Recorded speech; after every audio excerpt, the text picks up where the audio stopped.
In India, we have got 5 offices, and we have got alliances in close to 30 countries. But the most active ones are in the US, in Canada, in Belgium, UK and Australia, which is where we do the bulk of our business for our clients. Yes and no. I think we see the role of Veltri and the role of government as fairly complementary. The government's role primarily comes in the form of providing information, providing data, providing the policy support to the Indian exporters, where the government also helps us in providing some kinds of subsidies for overseas travel and participation in trade fairs. What Veltri does is to create a business strategy for some of these exporting companies, particularly the small and medium enterprises, and in the actual implementation of the strategy. So a lot of our work is very hands-on, it's very implementation based, and it involves a long-term commitment where we work very closely with the owners or promoters of these small-scale companies over a period of 3 to 5 years to help them with the market entry overseas, outside India. We have had an opportunity of working with around 30 odd companies in the last 2 years, but we also do another line of business called inbound, which is assisting overseas companies to come to India. So we have done something like 100 odd overseas companies, and even there what we have done is been able to forge alliances or tie-ups between the overseas companies and Indian companies. So I would say all in all probably around 50 odd Indian companies is what would have benefited from our services till now. I would say that manufacturing is probably 80% of our client book. So usually this tends to be in the engineering space. The other types of companies that we have helped are in the retail formats. So this could be typically say food chains or restaurants that are looking to go overseas. But manufacturing and retail is where our strength lies. I think when it comes to India, we have helped an overseas valve manufacturing company by the name of wherein, which is a listed company in Montreal. We have helped Wienerberger, which is an Austrian company, the second largest brick manufacturer internationally. We have worked with Heinz, which is a very large real estate group out of Houston. We have worked with Kidder, which is a world leader in retail store fittings. So we've done a bunch of those. In terms of the Indian companies, we have done some work for Hindustan Unilever. We have done some work for Dun & Bradstreet.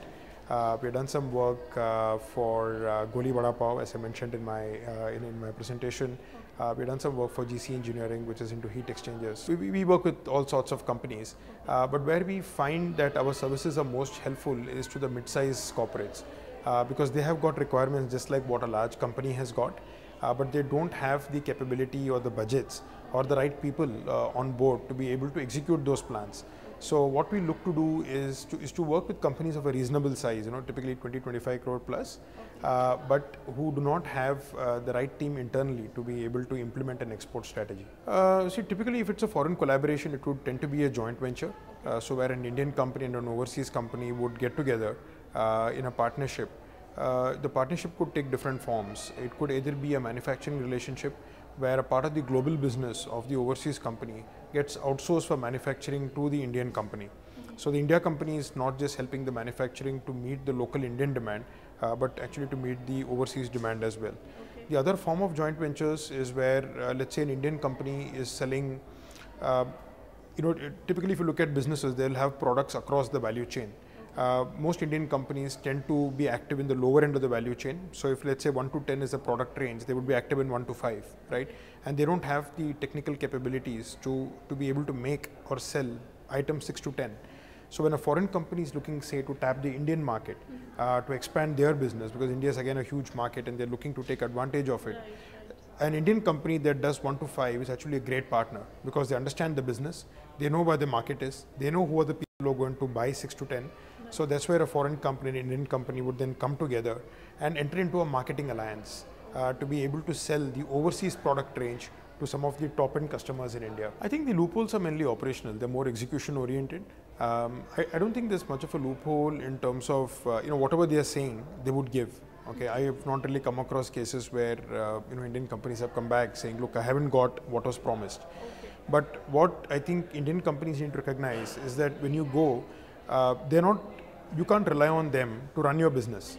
Okay, what they are there for is to provide you with a support system, to provide you with the infrastructure. But the responsibility and risk of running the business is still with the Indian exporter. So see, nobody is going to help any company anywhere in the world to actually run their business for them. right? So as long as the Indian companies are approaching these areas or these zones with the right expectations, I think they should be doing fine. No, I think it's very important not to take any shortcuts as far as the legal angle is concerned.